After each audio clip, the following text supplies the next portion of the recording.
नमस्कार, बहुत स्वागत है आप सभी का। आपके साथ मैं पल्लवी रविंद्र सिंह और बुलेटिन की शुरुआत इस वक्त की सबसे बड़ी खबर के साथ करेंगे जो छत्तीसगढ़ के चुनावी रण से सामने निकल कर आ रही है। आम आदमी पार्टी ने अपनी दूसरी लिस्ट जारी कर दी है। प्रत्याशियों की दूसरी लिस्ट जो है वो जारी कर दी गई है। 12 प्रत्याशियों के इस लिस्ट में नाम है। प्रतापपुर से राजाराम श्याम को टिकट दिया गया है। सारंगढ़ से देव प्रसाद कोशले पर आम आदमी पार्टी ने भरोसा जताया है। खरसिया से विजय जायसवाल तो कोटा से पंकज जेम्स को उम्मीदवार बनाया गया है। बिल्हा से जसबीर सिंह और बिलासपुर से डॉक्टर उज्ज्वला कराड़े पर भरोसा जताया है आम आदमी पार्टी ने।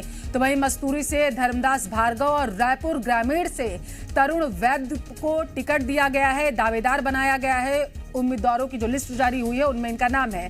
रायपुर पश्चिम से नंदन सिंह और अंतागढ़ से संतराम सलाम और केशकाल से जुगल किशोर बोध को प्रत्याशी बनाया गया है। चित्रकूट से बोमडा राम मंडावी को प्रत्याशी बनाया गया। बताते चले कि अब तक 22 प्रत्याशियों का आम आदमी पार्टी ऐलान कर चुके हैं। जब आम आदमी पार्टी ने अपनी पहली लिस्ट जारी की थी तो 10 प्रत्याशियों का उसमें नाम था।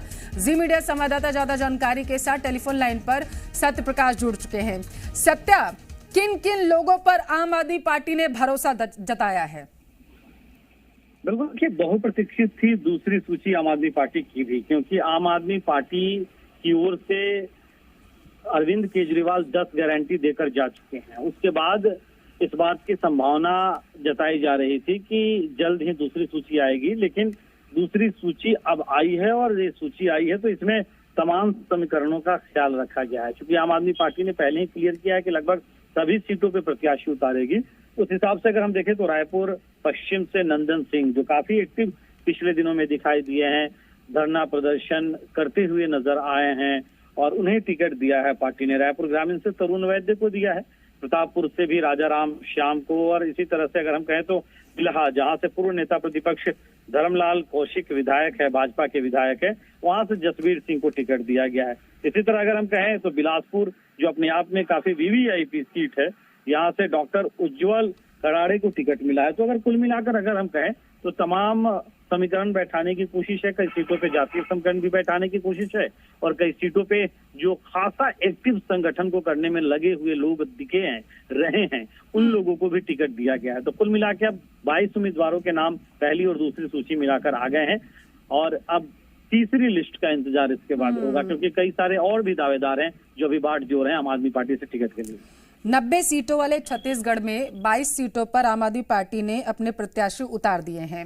अगर समीकरणों की बात करें तो कौन से समीकरणों को इस लिस्ट में साधने की कोशिश आम आदमी पार्टी ने की है? सत्या, अगर हम पूरे 22 नामों की बात करें पहली और दूसरी सूची में भी, तो संगठन को छत्तीसगढ़ में धार देने में, छत्तीसगढ़ में संगठन को एक्स्टेबल करने में जो लोग एक्टिव दिखाई दिए हैं पिछले करीब 1 सालों में, वो ऐसे लोगों को ज्यादा तरजीह दी गई है। इसके साथ साथ अगर हम कहें तो कई जगहों पे ऐसा भी है कि वहाँ पे क्षेत्रीय और जातीय संतुलन के हिसाब से भी टिकट दिए गए हैं। मसलन कि वोट बैंक जहाँ पे जिस समाज का है उस हिसाब से भी टिकट दिए गए हैं। तो कुल मिलाकर अगर हम कहें तो सभी स्थितियां देखी गई है। अब आम आदमी पार्टी कितना सेंध लगा पाती है, जहां भाजपा के विधायक है या कांग्रेस के विधायक हैं या बसपा या जेसीसी के विधायक हैं, ये देखने वाली बात होगी। क्योंकि बड़ी दमखम के साथ आम आदमी पार्टी पिछले कुछ महीनों से एक्टिव दिखाई दे रही है छत्तीसगढ़ में। और सियासी चहलकदमी जो है वो और ज्यादा बढ़ गई है सत्या, क्योंकि दूसरी लिस्ट आ चुकी है। कांग्रेस की अभी लिस्ट कोई आई नहीं है और बीजेपी भी अब अपनी जो लिस्ट है वो जारी करेगी। देखना होगा क्या कुछ कयास अब लगाए जाएंगे। फिलहाल के लिए बहुत शुक्रिया सत्या, आपका तमाम जानकारी पहुंचाने के लिए। खबरों में आगे बढ़ेंगे, एक और बड़ी खबर आपको पहुंचाएंगे, क्योंकि ये खबर छत्तीसगढ़ थी, अगली खबर एमपी से आ रही है। वहां पर भी आम आदमी पार्टी ने अपनी लिस्ट जो है वो जारी कर दी है। आपने एमपी के लिए लिस्ट जारी की है। 29 प्रत्याशियों की दूसरी लिस्ट जो है आम आदमी पार्टी ने जारी कर दी है। विधानसभा चुनाव के लिए ये लिस्ट जारी की गई है। भांडेर से रमानी देवी जाटव और वहीं भिंड से राहुल कुशवाहा, महगांव से सत्येंद्र भदौरिया को टिकट दिया गया है, भरोसा जताया गया है। और भोपाल उत्तर की बात करें तो वहां से मोहम्मद साउद नरेला से रईशा बेगम मलिक पर भरोसा जताया गया है। जी मीडिया संवाददाता ज्यादा जानकारी के साथ टेलीफोन लाइन पर प्रमोद जुड़ चुके हैं। प्रमोद, समीकरणों की बात करें तो आम आदमी पार्टी ने किन लोगों पर भरोसा जताया है? सवाल तो ये है कि अब की बार आप किसकी मुश्किलात बढ़ाएगी। और जो विपक्षी पार्टियों की गठबंधन एकता का जो हवाला दिया जा रहा था, उससे इतर आम आदमी पार्टी ने मध्य प्रदेश में ये अपना प्रदर्शन तो की तो शुरुआत कर दी है। 29 विधानसभा सीट पर कैंडिडेट के नामों का आम आदमी पार्टी ने ऐलान कर दिया और आपसे मुश्किल विपक्षी गठबंधन को ही मध्य प्रदेश में बढ़ती नजर आ रही है।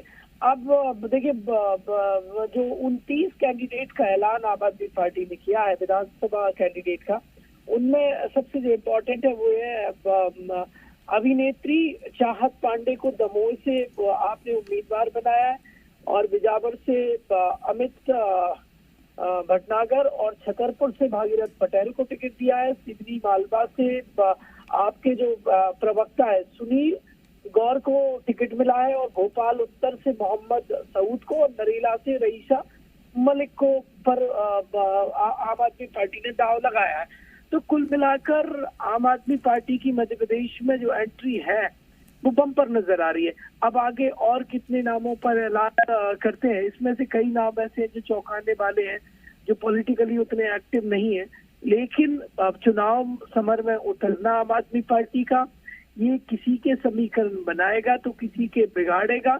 कुल मिलाकर अब किसके बिगड़ेंगे किसके बनेंगे तो आने वाला समय बताएगा, लेकिन आपकी एमपी में एंट्री जारी है।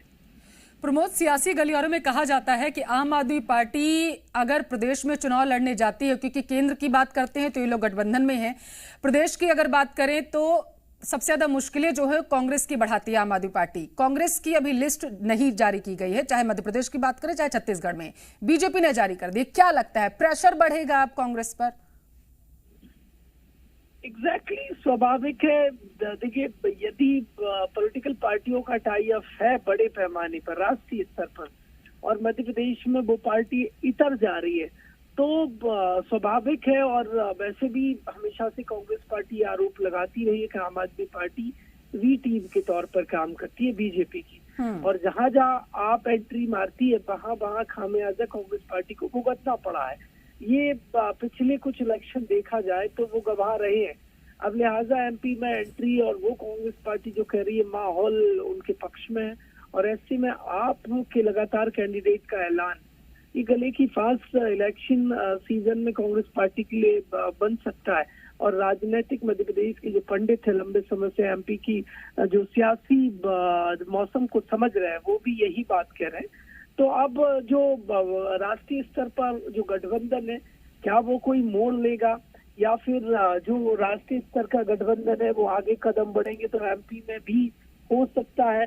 और अब तक यदि काम नहीं कर पा रहा तो उसके पीछे वजह क्या है, तो इन अलग अलग सवालों के जवाब आने वाले समय में आएंगे। लेकिन फिलहाल ये है कि विपक्षी गठबंधन को आम आदमी पार्टी का मध्य प्रदेश में बैक टू बैक एक के बाद एक विधानसभा चुनाव में कदम रखना बढ़ाना ये गठबंधन के लिए खतरे का साइन माना जा रहा है।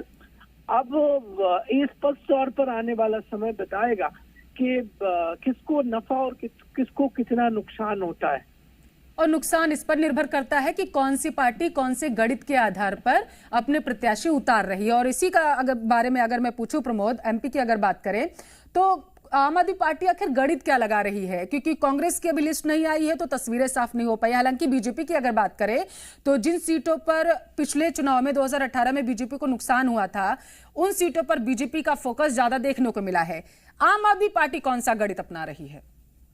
देखिए, आम आदमी पार्टी जितना मैं मध्य प्रदेश की पॉलिटिक्स को कवर करता हूँ, यदि उस लिहाज से जवाब दूं पल्लवी, तो बीजेपी को आम आदमी पार्टी से खतरा नहीं है। बीजेपी को अपने कार्यकर्ताओं से खतरा है, बीजेपी को एंटी इनकम्बेंसी से खतरा है, क्योंकि लंबे समय से मध्य प्रदेश में काबिज बीजेपी है तो स्वाभाविक एंटी इनकम्बेंसी हो जाती है।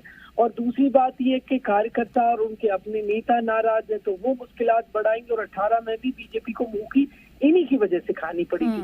आम आदमी पार्टी जो है वो वोटों का देखिए ध्रुवीकरण होगा आम आदमी पार्टी के आने से, और ये आम आदमी पार्टी उस ट्रेंड पर चुनाव लड़ती है जिस पर विपक्षी पार्टियां लड़ती है, यानी कांग्रेस या अन्य पॉलिटिकल पार्टियां। आप जहाँ पर देखेंगे तो कई सीटों पर जो अल्पसंख्यक है उन्हें आम आदमी पार्टी ने उतारा, लिहाजा जो अल्पसंख्यकों का वोट है वो कन्वर्ट होगा आम आदमी पार्टी की तरफ।